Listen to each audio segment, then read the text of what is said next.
ని చేసుకోవడం అనేది చాలా సింపుల్. ఈ 3 ఇంగ్రీడియంట్స్ అయితే సరిపోతాయి. సో ఫస్ట్ ప్రాసెస్ ఏంటి అంటే ఒక కంటైనర్ లో లేదంటే ఒక బౌల్లో వాటర్ అనేది బాగా బాయిల్ చేయాలి. బాయిల్ చేసిన తర్వాత బే లీవ్స్ అనేది ఒక 8 to 10 బే లీవ్స్ వరకు వాటర్ లో యాడ్ చేయండి. దాంతో పాటు ఒక 2 టేబుల్ స్పూన్స్ మేథీ సీడ్స్ అంటే మెంతుల్ని యాడ్ చేయండి. దాంతో పాటుగా ఫ్లాక్స్ సీడ్స్ అనేవి 1.5 టేబుల్ స్పూన్ వరకు సరిపోతాయి. సో ఎంత వాటర్ తీసుకోవాలి అని అంటే ఒక పెద్ద గ్లాస్ వాటర్ అనేది తీసుకుంటే మన హెయిర్ హెయిర్ లెంత్ ని బట్టి ఈ వాటర్ ఎంత తీసుకోవాలి అనేది ఉంటుంది.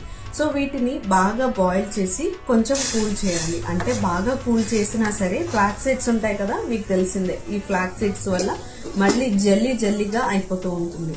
ఇలా కాకుండా కొంచెం రూమ్ టెంపరేచర్ దగ్గరికి వచ్చినప్పుడే మన హెయిర్ కి బాగా స్కాల్ప్ కి అప్లై చేయొచ్చు. అండ్ హెయిర్ ఫాలికల్స్ కి మొత్తం హెయిర్ కి కూడా, హెయిర్ స్ట్రాండ్స్ కి కూడా మనం బాగా అప్లై చేసుకోవచ్చు.